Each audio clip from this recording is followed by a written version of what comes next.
June 7, 1950, a cold morning at the State Hospital in Worcester, Massachusetts, when Dr. Walter Freeman lifted his scalpel and entered the operating theater, convinced that slicing through the skull of a terrified patient would erase their madness forever.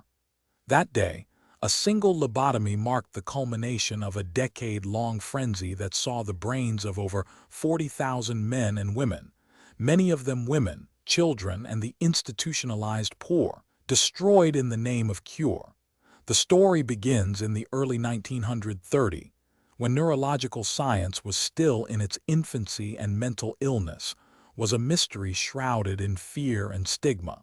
Psychiatrists had only a handful of drug-free options: electroconvulsive therapy, insulin shock, and the dreaded restraints that turned hospitals into warehouses of suffering. It was in this climate that Portuguese neurologist Antonio Egas Moniz introduced the prefrontal leucotomy in 1935, a procedure that involved drilling holes into the skull and severing white matter tracts to disconnect the mind's pathological circuits. Moniz claimed dramatic improvements, and in 1949, the Nobel Committee awarded him the prize, cementing the operation's legitimacy. Across the Atlantic, the American neurosurgeon Walter Freeman, fascinated by Moniz's reports, traveled to Lisbon in 1936. He returned with a vision: a simplified, rapid technique that could be performed without a neurosurgeon, using an instrument he called the ice pick. Freeman's modified transorbital lobotomy, accessed through the eye socket with a sharp, hand-driven probe, promised to turn a complex brain surgery into a bedside procedure that could be completed in minutes, often without anesthesia. He advertised it as a quick and inexpensive cure for the nation's growing population of hopeless psychiatric patients. Between 1936 and 1950, Freeman and his partner, Dr. James W. Watts, performed more than 3,000 lobotomies at the Worcester State Hospital alone. The numbers swelled as other physicians adopted the method, and by the early 1950s, the United States had performed roughly half of all lobotomies worldwide. The patients were a disparate group: veterans with shell shock, women diagnosed with hysteria, children deemed unruly, and countless individuals deemed socially undesirable. Consent was often vague, signed by family members under duress, or entirely absent.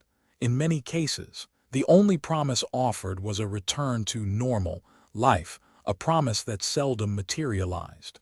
The procedure itself was brutal. The surgeon would insert the ice pick-like instrument through the orbital socket, drive it with a mallet to the frontal lobe, and then sweep it side to side, severing connections in the prefrontal cortex. The entire act could be completed in less than a minute. Patients emerged with drifts in personality, apathy, loss of initiative, and often profound cognitive deficits. Some exhibited a post-lobotomy smile, an eerie, detached grin that became a grotesque hallmark of the era. Though a minority reported temporary relief from severe agitation, the overwhelming majority were left with diminished capacity, chronic institutionalization, or outright death. Public outcry grew as the horror stories spread. In 1949, journalist and author Helen L.P. Leary published a series of articles exposing the grim realities of lobotomy, describing patients reduced to childlike states, unable to feed themselves, and living in perpetual silence. The medical community began to fracture. Neurologist Dr. William H. Hyman, an early supporter, turned critic after witnessing a patient's rapid decline. He testified before the U.S. Senate Committee on Labor and Public Welfare, urging stricter regulations and emphasizing that the brain is not a simple switch that can be flipped without consequence.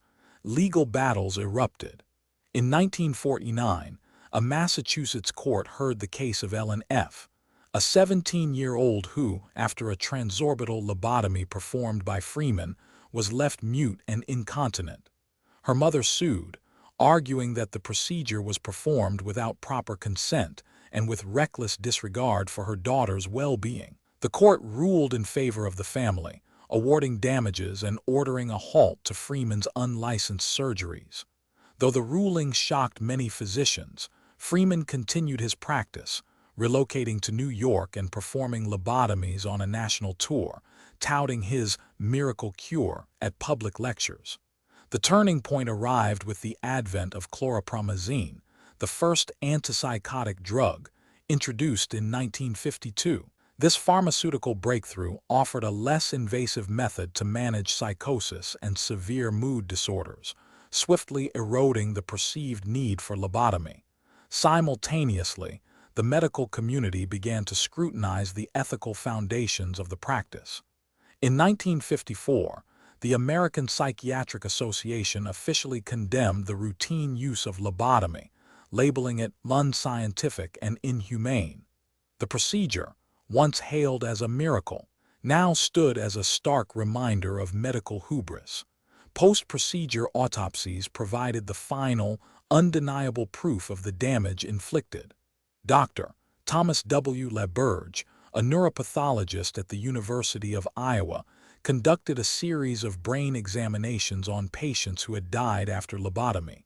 His findings revealed extensive bilateral lesions in the frontal lobes, loss of white matter tracts, and widespread atrophy. In his 1955 paper, Laberge concluded that the operation produced a permanent, irreversible disconnection of the prefrontal cortex, resulting in profound deficits in executive function, emotional regulation, and personality. The scientific community could no longer ignore the anatomical devastation that lay beneath the facade of therapeutic benefit. The aftermath of the lobotomy era left a scar on both medicine and society. Families grappled with loss, shame, and the lingering question of whether a different path might have saved their loved ones. Survivors, though few, formed support groups, sharing stories of the hollow emptiness that replaced their former selves. Subscribe to the Autopsy Files for more stories like this.